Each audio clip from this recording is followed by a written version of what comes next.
Incredible flavours, even better stories. One pour, 10 minutes. Aussie bourbon lovers sharing bourbon with Australia. Oh, Nice. it wasn't really a pop. It was a... What do you think it was? A tinkle. It was like, I don't know. Anyway, what are we drinking tonight, Dave? Tonight we're having a Jack Daniel's Bonded. Oh.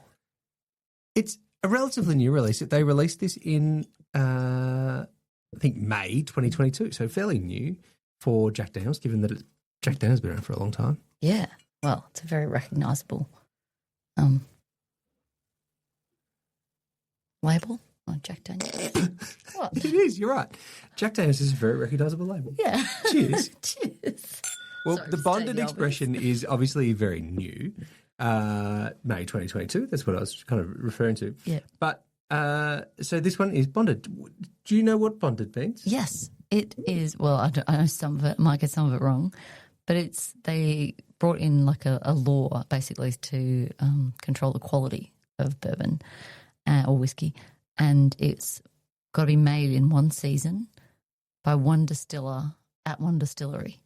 And so if it meets all those requirements, and then it's got to be at least 4 years in like a, not like a supervised warehouse, and then it's considered bonded, which... But bottled in bond is what that term is, right? The 1897 Bottled in Bond Act. Yeah. What are you getting on the Make nose? sure no one was like watering it down or making it random colours or like that's why they brought it in, right? Because of all the people trying to... Right, rectifiers and stuff like that. Yeah. That's exactly it. What are you getting on the nose, H? How are you finding this? Oh, that's like... I was say dark chocolate. Oh. But maybe that's because I feel like some dark chocolate right now. It's a desire more than a nose point. You're like, it's fish and chips. I don't feel like fish and chips right now. I'm getting like a fruity, I wanted to use the word esters there, but I don't even know what ester is. The Cadbury hazelnut and fruit, that block of chocolate. I think, is it fruit and hazelnut or like... Fruit and nut or something? Yeah, fruit and nut. That's what, I feel like I've opened a packet of that. Wow, a packet, like a block. Yeah, when you open that block and you get that nice... You're getting wafting. Yeah, chocolate and fruit. I reckon bananas. I haven't warmed up at all, but I was getting bananas then. Anyway, on the palate, I'm getting a fair bit of bananas. But this is this thing, isn't it? Every time you go to taste something, that you're always coming at it with the kind of the history of whatever it is you were eating or drinking before, or kind of where your palate's at. Yeah, well, like your palate's different all the time. I know some nights I'll be like, oh my gosh, this is my favourite, and then another night I'm like, oh, really not what I was expecting, and it's exactly the same bottle. So I think no age statement, but it has to be at least 4 years. Distilling season's an interesting idea. I could be really wrong about this. I think it just means in a half of the year. Like a distilling season. I'm pretty sure that's how they do it. It's almost like a 6-month window. Yeah. But anyway, I don't... Yeah, I suppose... Yeah, I think that's Maybe right. Don't quote us on that one. Yeah. But it's like... I've always thought it was a bit weird that... That's some fun homework. I suppose they stopped... exactly how long they used to stop distilling. There's this cool image that I have, and I've probably seen pictures, I must have seen pictures, of what the bonded warehouses used to look like. Because there used to be... Bonded warehouses used to mean... Well, there was like security. That there was a government official who used to like kind of camp out. Yeah, and no one could... Yeah, like it was kind of like having a guard, security guard, so that there was no dodgy, I don't know, dodgy whiskey being in or out, or it was like, this is what's actually happening. Yeah. It's like you've made it, it's one season, one distiller, one distillery, and it's going to sit here for 4 years. Imagine having that as a job. Yeah, I wonder about it.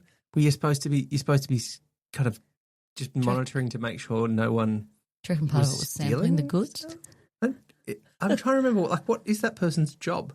Are they the security, the government official to make sure that no one tampers with the whiskey? But the whiskey's in there for ages. 4 years, at least. So, pretty cushy. Yeah. But you have to be there. Would you be sampling? Are you allowed to? I don't know. I'd take that job if I don't know. But then you have to do it in shifts because obviously 4 years you're not going to... Yeah. What year are you on? Yeah. So I first. I think we first got a bottle of this maybe a year ago or something like that, and we quite enjoyed it. Yeah. It's way better to me than the normal Jack Daniels, the No.7, which I find is like a nice mix. Yeah, we have with Coke, whatever, it's good. But I wouldn't drink it neat.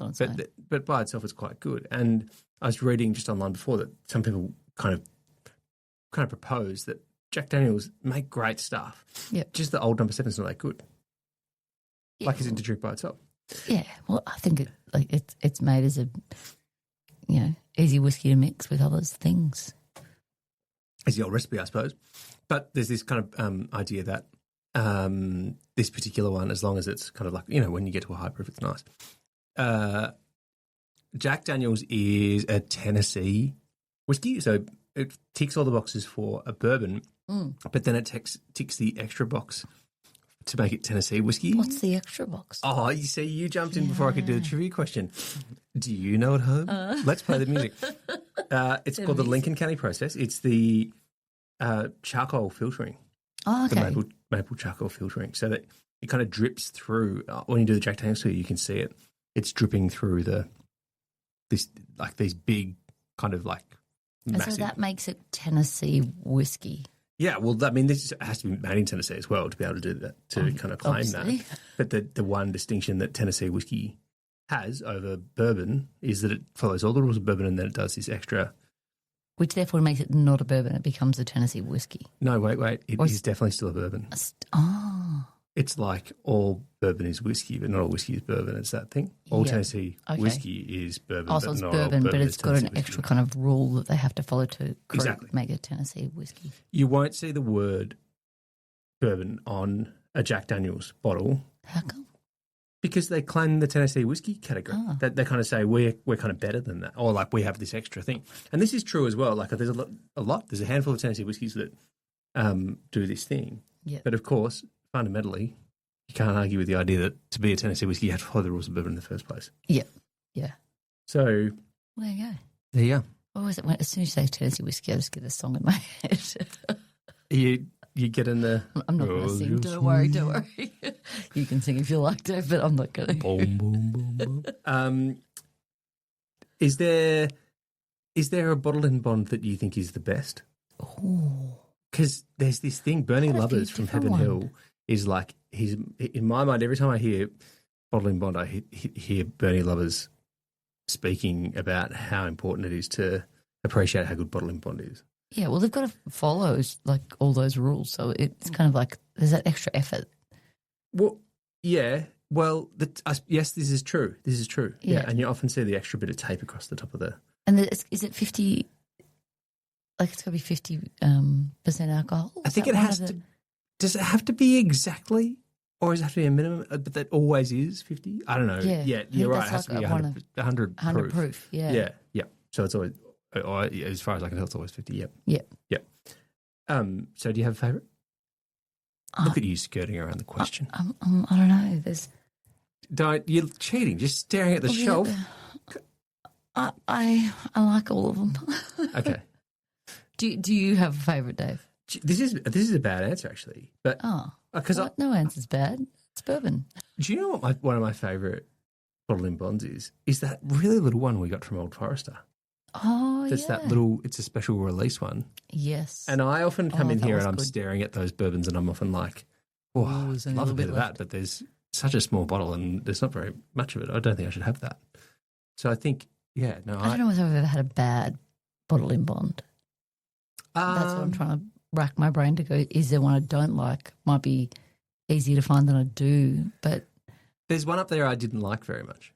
Actually, don't name it. I'm not going to say it, but it's like it wasn't that it was bad. It's just that I didn't wasn't really your love favourite. it. Yeah, but it's also bottle and bond is like you don't.